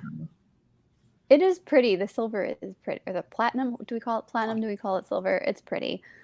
This is the Disney World version that has the D71 version. It says Walt Disney World. Still puffy. Still puffy. And this is a hoodie for adults. Obviously, this one's a little odd to me. Yeah. I think that front, but I think the sleeve is what throws it off. I think I think I could do without the front graphic if they're going to do a back graphic. Like it just seems unnecessary to me. Or over to like the side, like a pocket graphic almost. Yeah. Yeah. Or like a chest pocket. I can hear our dog snoring. That's awesome. Yeah, okay, cool. There's the back. Oh, it's puffy, still puffy. See, I think this works better, even though I don't love this either. Yeah, I like these a lot. These might be making their way to our collection, Kyle. Okay, sounds good. What's the MSRP on these, if you can hover? This one is 50. Yes. That's not so bad. Yeah. Yeah, I mean, it depends on how thick they are. I would hope that they're, there's different levels of sweatpants these days. It says super soft cotton. I'm not sure how thick that would be, but I feel like it's not going to be a sweatpant.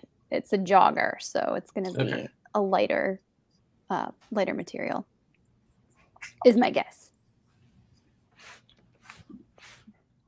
But yeah, that's still puffy. Sheet, right? Yeah, still puffy, still sheet. So this, I think they want to show here that it's embroidered as opposed to just a silk. And that definitely got that premiere thing in the back where you're saying with Hollywood Studios, that kind of old school theater architecture flourishes there in the corners. Yeah. No, the design, the artwork is really good. I'm just not a fan of all of the color scheme. Still puffy. Still puffy. Yeah, we got a lot of that. But Dooney and Burke. Thoughts on this? This one would really matter about pattern placement for me, for sure. Yeah. But I don't instantly love it, but I'm like warming to it every time I look at it. I'm like, I like this a little bit more. What do you think, Benji? Yeah, I think you're right. The thing I don't like about it is just it's kind of like taking that art and chopping it up and placing it. So it's a little too character focused for me. Yes. And in not a unique way. I mean, I think, we're going to see this art everywhere as we already have.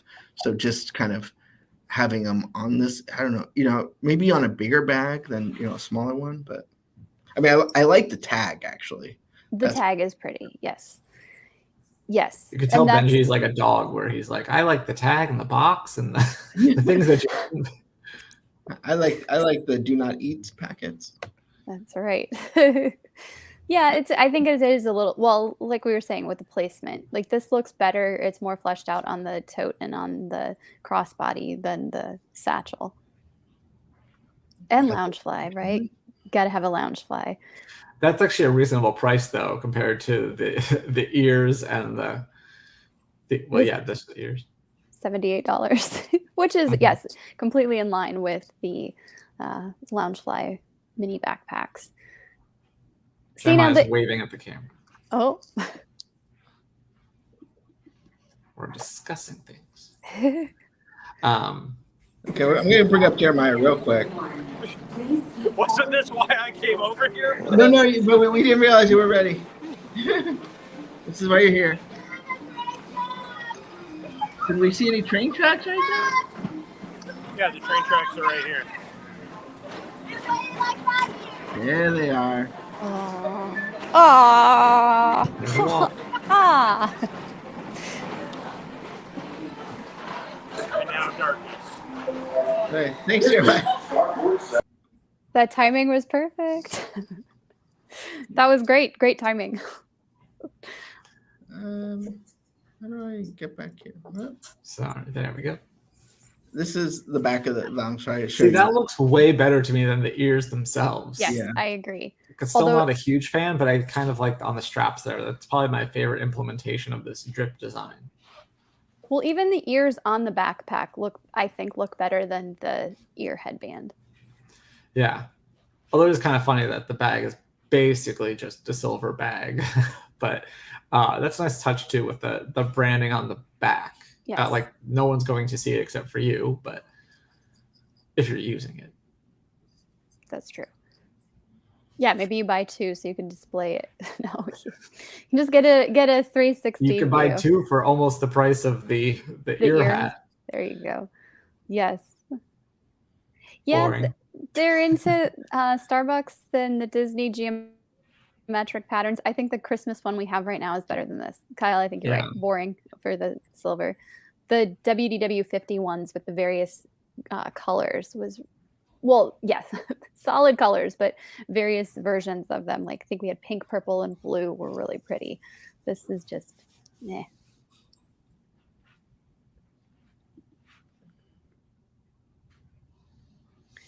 Yeah, it's okay. Yeah, I do like. I feel like everyone has 100 water bottles by now, but like if you need one, this is cute enough. You know, it's I think especially since a lot of the merchandise doesn't grab me, like this would be a nice way to have something to commemorate it without having to spend something more than $20. You know, so and it probably costs as much as one bottle of Voss water, which it kind of imitates. So there you go. Yes, this is $20. Different look on the sides there. Yeah, so it's just Mickey, Donald, and Goofy. I like that too. It's very like, you know, the classic bros, right? I don't know if Donald was angry enough for Mike C. He looks a little too happy there. He looks very happy. It's his 100th anniversary. Yeah. And the Emos. Yep, you can match your new emos, or they can match you with the Spirit jerseys. Here's Chip in it. Chip. Mm-hmm. Yeah. This one just says Disney, but still puffy. I like that the tag is as big as the shirt itself. Yes. And they can also get a matching backpack. Does that have the same Disney 100 on the inside, like the real? It doesn't show. Come on, I like the card though. I do too. Card back. I don't know why you have to be 6 years old to have this item. Choking hazard. Well, yeah, I don't know. 5-year-olds eat backpacks all the time. I'm sure of it. It's just safe to say. So if you give it to your younger child, they can't be held responsible. Here's Minnie with it on. And then this is a series of plush. This is $30. 12. What's this called? I agree, Rigby. Boring. Well, I like the pop of red, but yeah, it's missing a little personality. I think Minnie is better. That's a pretty pink. I like that it's a little bit more purpley than her normal bright pink. I feel like this brings out some of the more. I mean, maybe it's just the picture, but this one looks very just silver, and this one has a little more color in the the iridescence. Yeah. Oh, Rigby. Still puffy. She's not sure. What do you think, Rigby? It's weird because she's like, we've have a couple different pet things. No Disney parks things yet. We have a Captain America shirt for her, but we're like, oh, she's such a small dog, but we need like a large for a shirt because she's very long. And so it feels weird to get large for a tiny dog. But yes, maybe one day she will get a Spirit jersey. Maybe not this one. Yeah. In case your dog has a Premier Pass, here we go. There you go. Yeah, the designs are a little different because we've got the Cinderella Castle on the one, and then Sleeping Beauty Castle on the other. Yeah, that's right. Same size though, which makes it confusing. Apparently, we have a package. Oh, I know what that is. Oh, I don't. Throw. This is perhaps not the best look at it, but here we go. I like that. And that's going to be the same art that's on the water bottle. But the thing with the throws is you never have them like fully display unless you hang throws up on wow, that sounded really weird. Unless you tend to hang blankets on your wall, you're not ever really going to see the full image. But I'm sorry, Gia, I'm not sure I understand the question. Maybe did the bronze Mickey and Minnie plush do that as well? Maybe the iridescence of it. I feel like those were more of that, like it was sparkly, but it was more of like a matte finish, if you will. I don't think it had quite the same color change to it.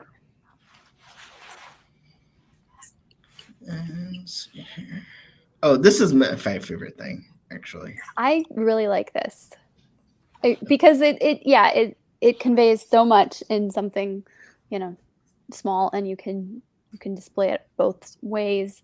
Looks great. It'll look great on a couch, a chair, on your bed. And the tassels just perfectly match the sort of vibe of the celebration. How much is that one? This is $45. Okay. Yeah. That's pretty. That's probably one of my favorite items we've looked at so far. Yeah, I think so too. Oh, if they sold well, since they. I guess enough, or it was already in the pipeline. Completists out there who need all of the various plush. Okay, well, and I think that is. Oh no, we got some more. Some ornaments. We're almost done. The ornament hook placement matters. Just saying. Ow. Yeah. Or Goofy. Donald's the word. It looks like on the front of his head. It's like the Mind Stone. Oh, we went dark there.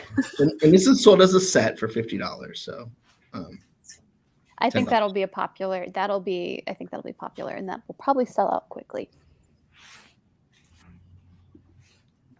I think it's interesting that the top three are all like monochrome, not exactly monochrome because there's other colors, but then Donald and Daisy have the yellow. They look like they're from different eras. That's true. And they're not that far apart as far as like debut anniversaries. I guess if you're going to pair it, I don't know. Okay. Sorry. Sorry, Chip and Dale. I guess the top three debuted in black and white and the bottom two didn't. Okay. Then that makes sense. That makes a lot of sense. If you want to complete it. I'm not quite sure what it does. Oh, sorry, sketchbook.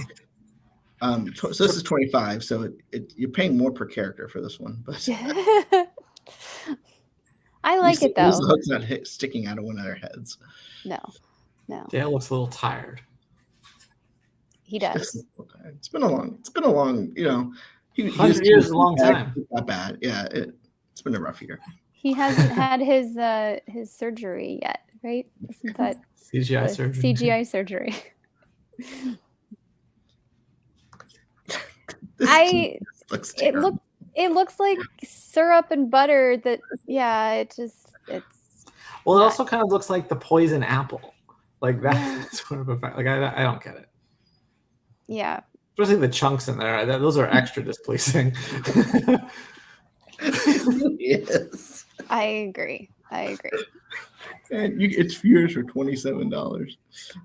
No. Here's the base in case you wanted to make sure you knew it was made in China. This one's cute. I don't love the face, but yes, I You don't love love the the face, yeah, but the I love the concept. concept. Yeah. Yes. Looks like she's $27. ready to sell out her friend. I like all these people. I like how these are going on sale December 12th, so that you can make sure you have it for your very close Christmas. I'm sure. That's true. They're going on sale. They could all be pre-orders, but no, I think they'll be available. And well, You wish. I mean, the that new Oswald celebration cartoon, not far off, Gio. the celebration kicks off on New Year's Eve, right? Is that what I'm Yep, understanding? New Year's Eve on Jay Clark's New Year's Rockin' Eve. Because So, Jay Peck's going to be the one to carry this. Oh, wait, never mind. well, yes. But that aside, you can have many of these items in time for that celebration. So it could be fun. But yeah, we're working on a post right now. We'll have more that's it. on Laughing Place Can about you remind everybody when they will be on sale? December 12th, and they'll be on Shop Disney. And 7 we a.m. will- Pacific. We will have. And if you have trouble finding the items because Shop Disney's site is a pain, just head to Laughing Place. Check our Twitter. Becca will have an article and link you all directly to the products you need, and you'll be supporting Laughing Place because we get a small commission. Doesn't add anything to your cost, just supports us. So if you're going to shop anyway, do it through our site, please. Yes, thank you. Thanks, guys, for having me on, and Thanks for coming. we'll see you Tuesday at 4 p.m. Pacific for more Barely Necessities. Very good. Have a We're going good to bring this in for a landing before we get to hour 3. I mean, it would be appropriate because, we are in a relationship. So, Isn't that a little inside baseball? well, this is like the 3rd time we've joked about it. So, That's GMA very 3? Oh. Oh, so I was reading something. Oh, so Disney Junior's Bluey? yes. Mhm. And so I was curious about, it's the number one thing trending on Disney Plus all the time, but it just doesn't come up a lot, right? So I was doing a little research on it, and they're like, so what was your inspiration? They asked the creator, and he goes like, well, Community was a touch point. I was like, oh, Kyle's show. So Really? Well, now I got to watch Bluey. I've heard great things, but you never said told- Community. Bluey is fantastic. Bluey is worth Bluey could become a phenomenon in this country if it isn't already. Not to be confused with Avatar the Blue one. So you got Avatar the Blue one, and Bluey. Separate things. Indeed. Thanks, Becca. Thank you so much. So I think that's all we got for the moment. You never know when we'll pop back up because something will break. But I don't have anything else. Libby, you got anything in the green room? Yeah, I was just looking to see if any news popped while we were doing this, and we were speaking about Bluey, so we got the blue Avatar guys in Tokyo. Those are pretty cool. Avatar guys in Tokyo isn't. Never mind. Let me do a really quick look. I'm sad we didn't get Jeremiah on People Mover. Yeah, he kind of went before we knew he was. Yeah, We got the thing we wanted. Yeah, I'm just checking my Twitter list of all the best Disney Twitter follows, which basically consists of us and a few other sites. Oh, we got retweeted by Disney branded TV PR. Is that the one where Disney Channel was shutting down in Russia? No, it was not that one. It was our exclusive reveal of the Big City Greens Christmas episode theme song we talked about a little earlier in the broadcast. If you missed that, go ahead and rewind or head over to LPTV and rewind that. So I just found this tweet that's cracked me up. Remember this? Yes. Swampy. Where's my water? So can I tell you a story? So I was like Lightbox Expo, and it was an animation networking event, kind of like CTN. But I was just there. I was holding Alex's place in line for a presentation, and the guy behind me is trying to network with the other guy behind me or girl behind me, and he's like, "I work for Disney Interactive," and I was like, "Oh, okay." I'm thinking that's interesting. He goes like, and they start talking forward, and he goes like, she starts talking about his career, and he goes, "Have you heard of Swampy?" And I was like, "Where's my water?" Wow, that's a blast from the past. So then I started playing "Where's My Water" on my phone because I missed it. One thing, I don't see any real breaking news at all, but the one thing I do think is worth going over again is the Reedy Creek situation. Sure. So the Reedy Creek Improvement District was set to sunset due to law passed by the Florida legislature in a special session. There was a lot of questions about how that was going to happen, in terms of the debt that Disney, that the district has, because especially recently, I don't know if you've been there, there's been a lot of road work, which would come from district funds. Also, Disney charges itself extra property taxes to provide the level of service they feel they need in regards to things ranging from permitting to emergency services. So, according to the Financial Times, which was reporting that was picked up by Reuters, which is where I saw it, the legislature is expected to bring back the district. I think it's important to point out that I don't think this is related to anything involving, the change in leadership at Disney, as much as just sort of a cooling down of tension after the election and realization that something had to give. Otherwise, this could be a mess for everybody.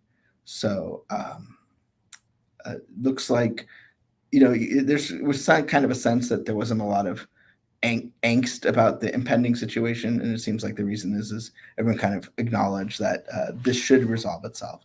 So we obviously still things can happen between now because there's a legislative process that needs to happen, but it seems like that's where the Florida legislature is heading at this point. If I didn't know better, I think this was just a stunt and wasn't actually thought through.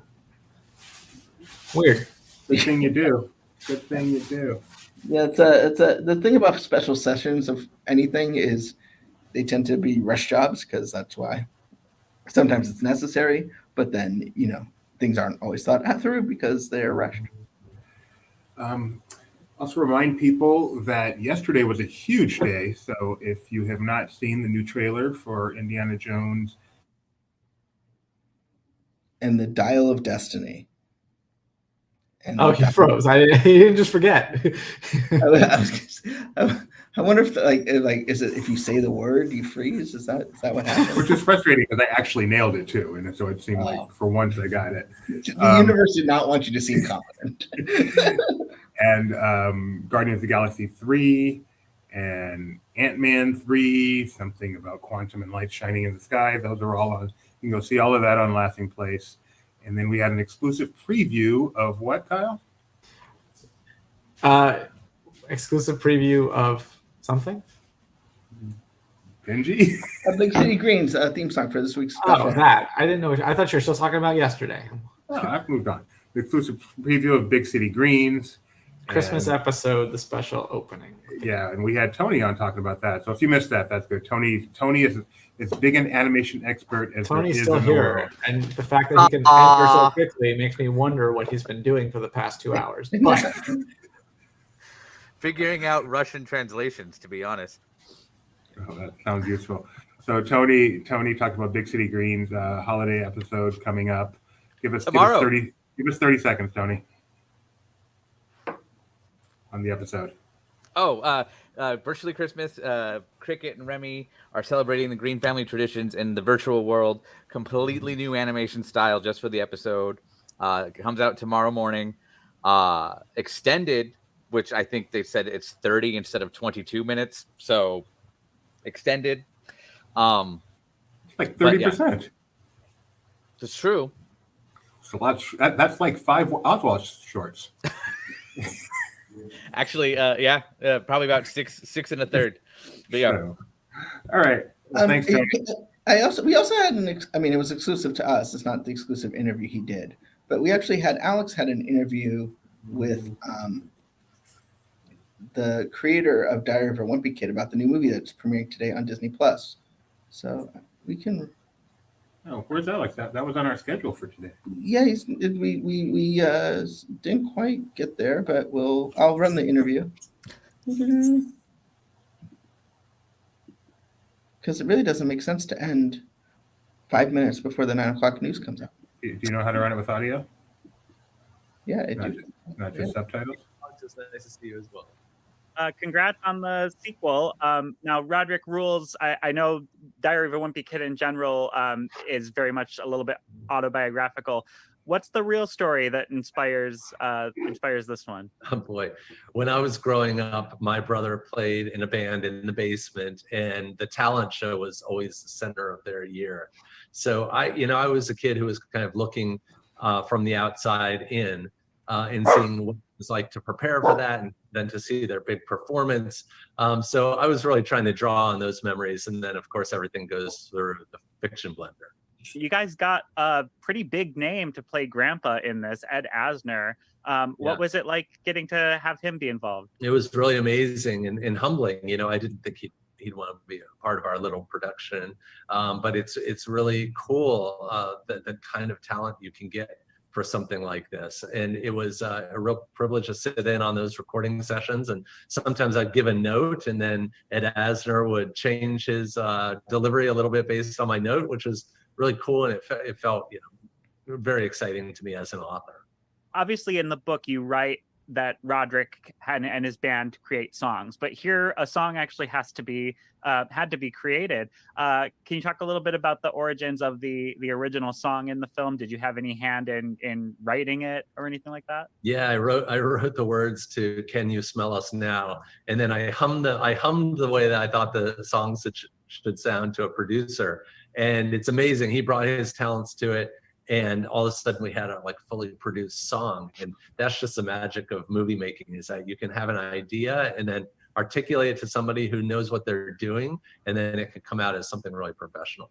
Well, and I'm imagining when you're adapting your own work, it's hard to make changes, but it's a fairly loyal translation of the story. But there are some changes that were needed to make it into a movie.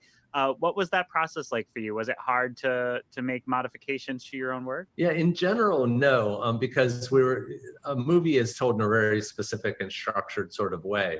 There's like a formula that you have to adhere to. And that helps. It creates the template and the blanks you need to fill in. And so basically anything that wasn't central to the main theme, which is this relationship between brothers, had to go. So it actually wasn't that hard, because we were just really focused on telling the best story about that theme. And obviously this film's about to go out into the world. What's your hope that audiences take away from it? Oh, my hope is that, audiences will accept it. I know, there are people who grew up on the live action movies, and I think, I think there's place for a place for different types of storytelling, different styles of storytelling. And I'm hoping people will be amused and that they'll enjoy it with their families. Perfect. Well, thank you so much. Congrats again. And I hope you enjoy the launch. I really appreciate it. Thanks so much. Thank you. Take care.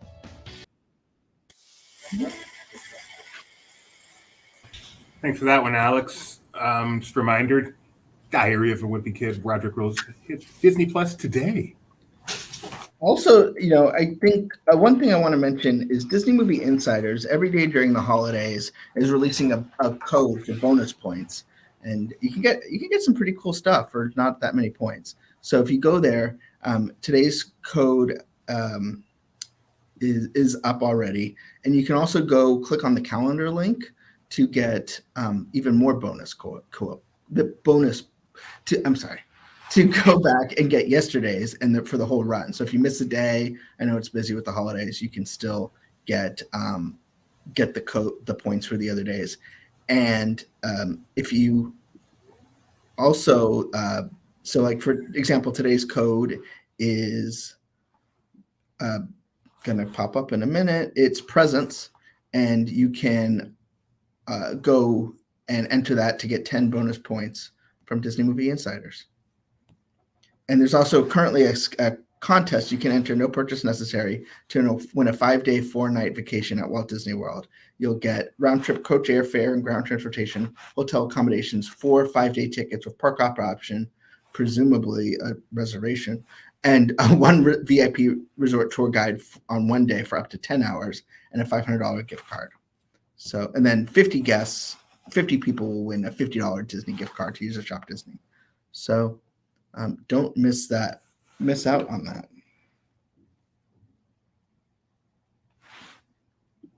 Pretty cool.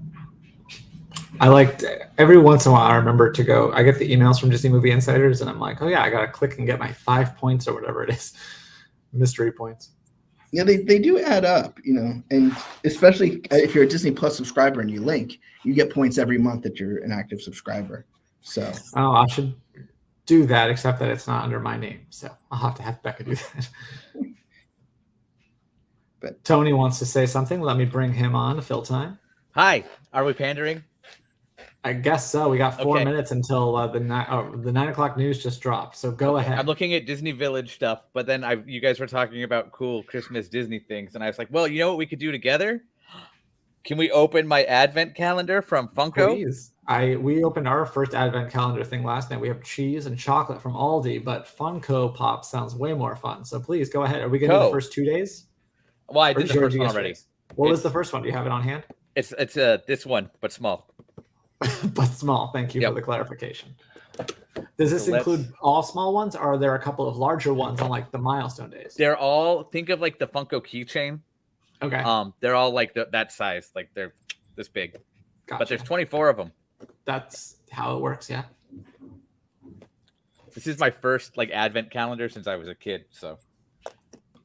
And then our other half has the other half? You have my other half has the Harry Potter advent calendar that's from Funko. All right, so they're blind bagged even after you open the little panel. That seems like overkill. I'm excited to see. What are you hoping for? Do you have any expectations here? Oh, I am getting messages because she is watching as well from her office location that we can open up hers too if we want. But we're a Disney site, so I'll just stick with the Disney one. Unless we really want to fill time with Harry Potter. I can't get it open. Are you feeling any indicating things like that could maybe tell you which character you think it could be? I thought I did, and I was right. It's Goofy. Nice. But he's not in any holiday garb. No, just a regular Goofy, which sounds like an oxymoron. But yeah, that's day 2 of the Funko Advent Calendar, December 2nd. It's weird because yesterday's was Christmassy. Yeah, yesterday's was Mickey, and it was Santa. Where are you going to keep all of these? On a ledge on our somewhere? entertainment center. We've got like a little line that's going to be filled with 48 of these on top of the actual full-size ones that already adorn our entertainment center. So. I've got socks at my desk, though. So. And Yakko Warner, but he's a soda. Well, yeah, Yakko. Do you ever hear the story about Yakko on the water tower at Warner Brothers and Mickey Mouse? The inflated one? Yeah. Yeah, that was only there for like 3 days. Yeah, because I guess one of the executives was at the smokehouse, looked out and said, "Why is Mickey Mouse on top of my water tower?" The ears are different. The ears are different, but you think Bob Chapek would know that? It's true. Well, Bob Chapek, as far as I heard, had to take lessons on who Mickey was. I enjoyed Benji saying "wrap it up" when he's the one who keeps extending it. Wrap it up, Benjamin. I'm just saying I got nothing else, so we can wrap it up. Thanks for letting me share. Yep. Thank you, Tony. Bye, everybody. Tony. Peace out. So I think that's it for now, but we are going to